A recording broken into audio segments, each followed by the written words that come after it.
Spooky greetings to you, my followers. As you guys can see, I have a different background. I have been spooky shopping and I added some more stuff to my collection. I added this cute new pumpkin right here, there, and then I added this sign right here. So I deck out my apartment all year round in spooky stuff because, as you guys can see, I am a goth. I have been a goth for over 15 years. I actually started dressing as a goth when I was in middle school.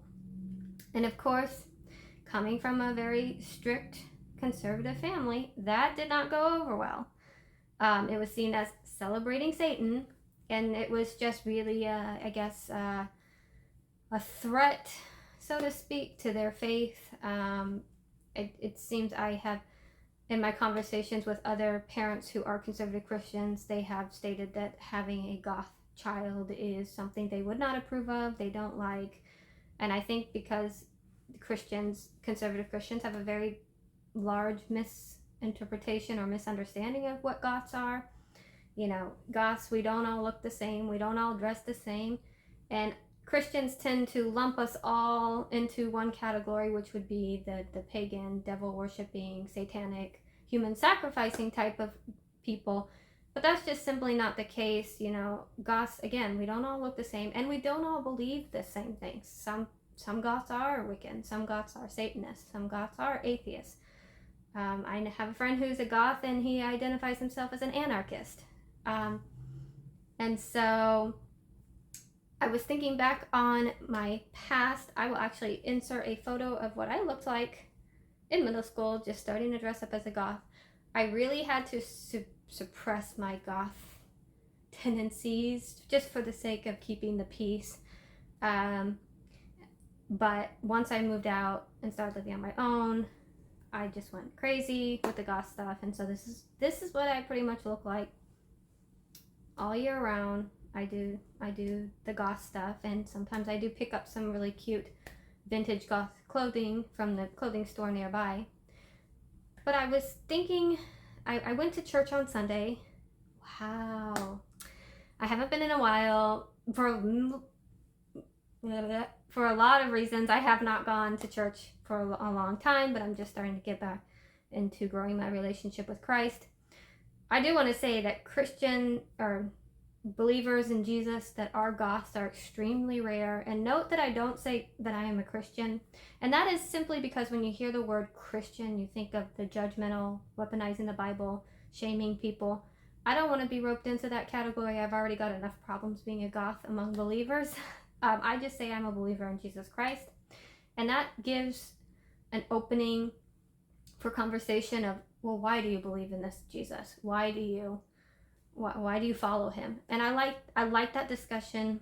So I was looking back at my upbringing yesterday, and I usually do DID content, but I thought it would be kind of interesting today to do something a little bit different. And I was going to talk about, in today's video, 5 things that I have heard personally from Christians as a fellow believer.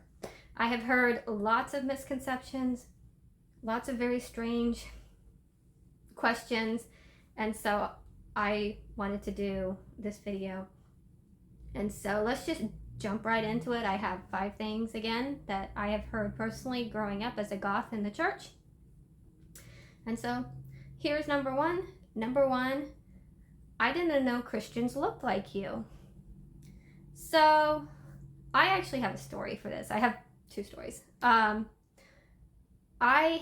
Like I said, I have been dressing as a goth since I was in middle school. And so when I was in my 20s, maybe, it was almost, growing up in my house, it was required that we go to church every Sunday. And then I stopped going to church when I became a legal adult, but my darling dad has been kind of subtly been pushing me to go to different churches, so we tried out different churches. So we came upon this one church that was held in a coffee shop. And there's two things in this life that I love. I love Jesus and I love coffee. So this was going to be great for me. So I step up to enter the church, and they've got the greeters. And I was dressed in nothing overly offensive, pretty much what I'm wearing right now, very subtle. And the usher stopped me, and he said, "Oh, I'm sorry, the coffee shop is closed." And I knew that man stopped me solely because of how I looked, solely because of how I was dressed, because I didn't look like a Christian. And this seems to be a very common thing among conservative Christians. I do want to make it clear, not every single Christian is a weaponizing, judgmental, different people hating type of people. I just have the unfortunate luck of running into a lot of them, but I'm also blessed with knowing a few very genuine believers in Jesus who have loved and accepted me. So I do want to say I'm not painting them all with a brush. I'm just talking about the ones that I had a bad experience with in this video.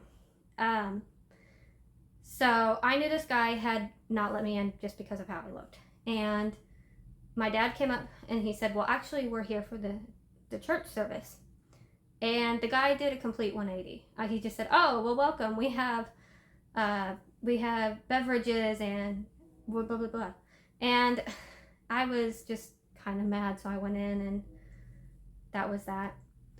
There's a train coming. You guys are going to hear it. I'm going to try to talk over it, but if the mic catches it, we'll see what I can do. Actually, I will be right back. Okay, it might not actually pass. So then I have my second story. I was downtown, and there was these church, I'm going to assume this church, handing out flyers.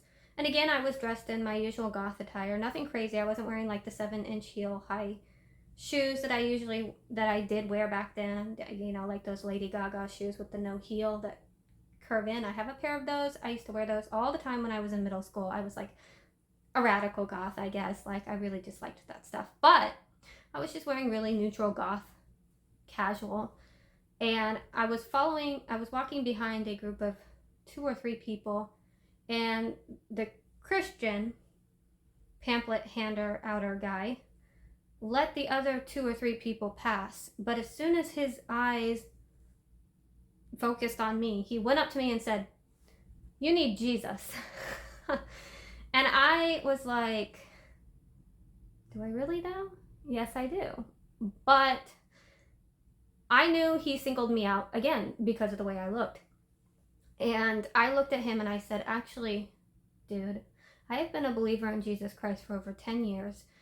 You only singled me out because of how I looked and because the way I was dressed. You assumed I wasn't a believer. You assumed I was one of those pagan, heathens. And, you painted me with a really negative brush and you didn't even know me. And that's really judgmental, and that's not Christ-like." And I could just tell all the color drained from his face. Like, I had got him. Like, because I knew he thought that, pagans were heathens, and I was one of those heathens. And which is typical with super judgy religious people. They just assume everybody is a heathen. And so it was really, those are the 2 stories that I remember very, very clearly. Number 2, the upside down cross is a satanic symbol. Let me just throw a little disclaimer. I'm not a pastor. I've never gone to Bible church, but I do distinctly remember in the Bible that Peter was requested to be crucified upside down. And this is something that I have, I have joyfully reminded Christians of. I don't personally wear upside down crosses. It's not part of my attire, but I'm not going to, judge anybody who does. But when I get told that it is strictly a satanic symbol, then they need to read about the crucifixion of Peter, because he did request to be crucified upside down because he did not feel worthy enough to be crucified in the way that Jesus was crucified.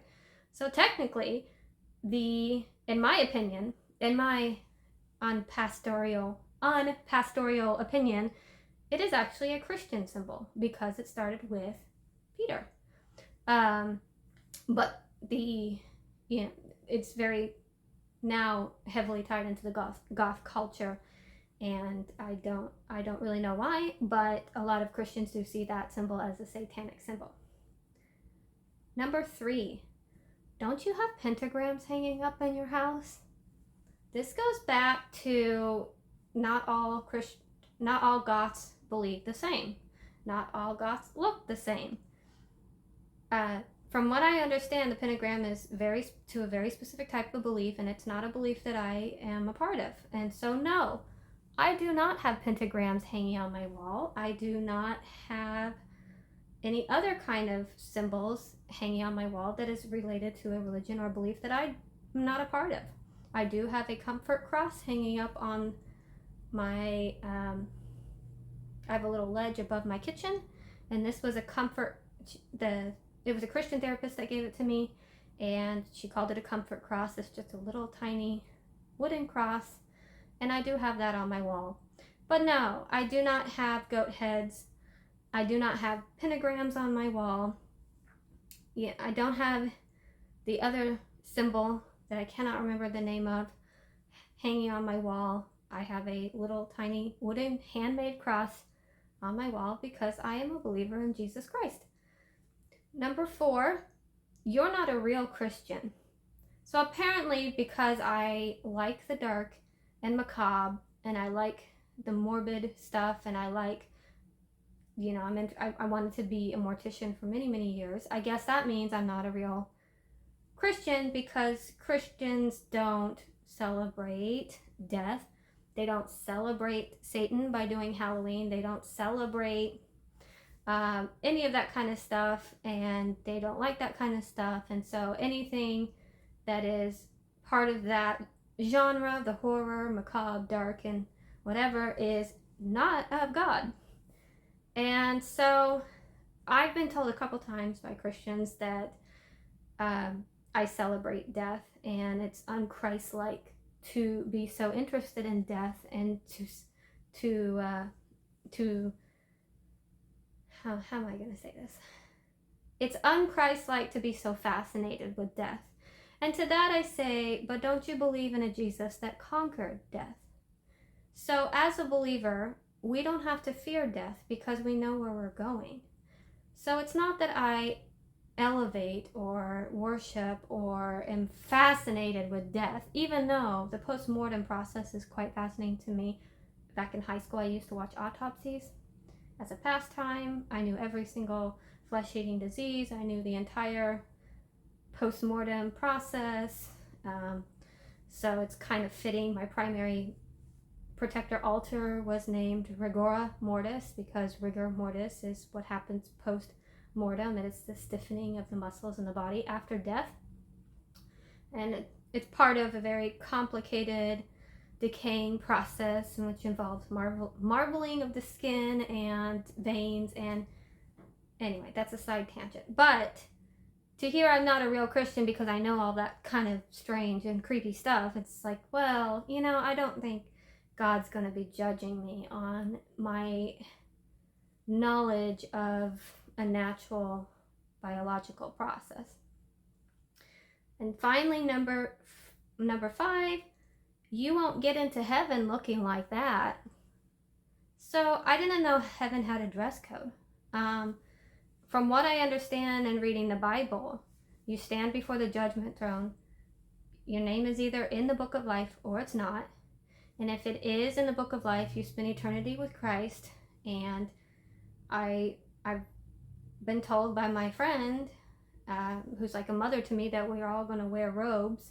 I don't remember reading that part of the Bible, but there is no dress code. Like, I don't think that, when I stand before the judgment throne, God's going to be like, well, let me tell you something, AJ. Because your name is in the book of life, but because, you wore skulls and crossbones, and you wore all black, and you had black lipstick and stuff, yeah, we don't like people like you, so go to hell and spend it with other people that look like you. Like, God is a loving God. He is a merciful God. He doesn't care. The Bible says man looks on the outside, God looks on the heart.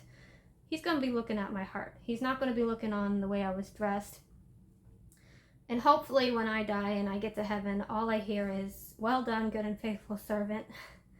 You know, I mean, I don't think that Christians should be gatekeeping how followers of Christ should look.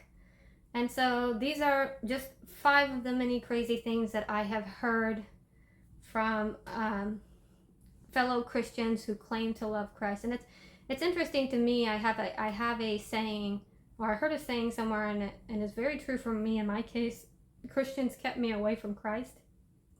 You know, I do acknowledge that they do have a big problem misrepresenting Christ, and especially if you look different and everything. But again, I have met a few very genuine believers who do love the Lord, and they don't look on people on the outside, and they accept people the way they are.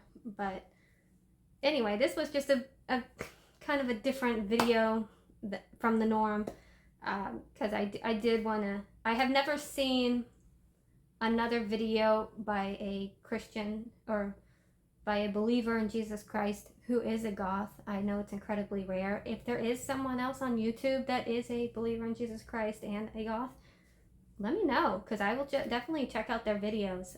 I know we're quite rare, and I've been very blessed to find a church very close by that does accept people like me, and they have been really welcoming and accepting and loving, and they even compliment me on some of my clothing. And I wear some very weird, strange stuff. I'll be doing a video on Rigora Mortis, my primary protector, and she had some very, very strange stuff.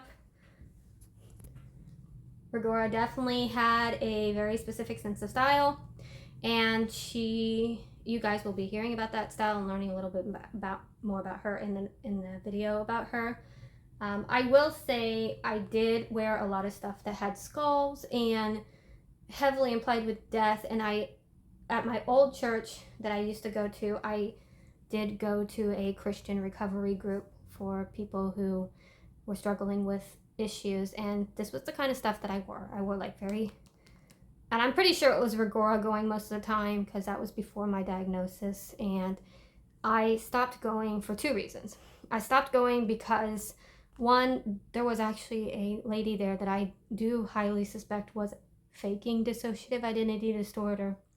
A lot of the stuff she said didn't make sense. A lot of the stuff she was talking about, compared to what my psychologist had told me, was not conducive to the presentation of DID. And I called her out on it to my sponsor, and that was not taken very well.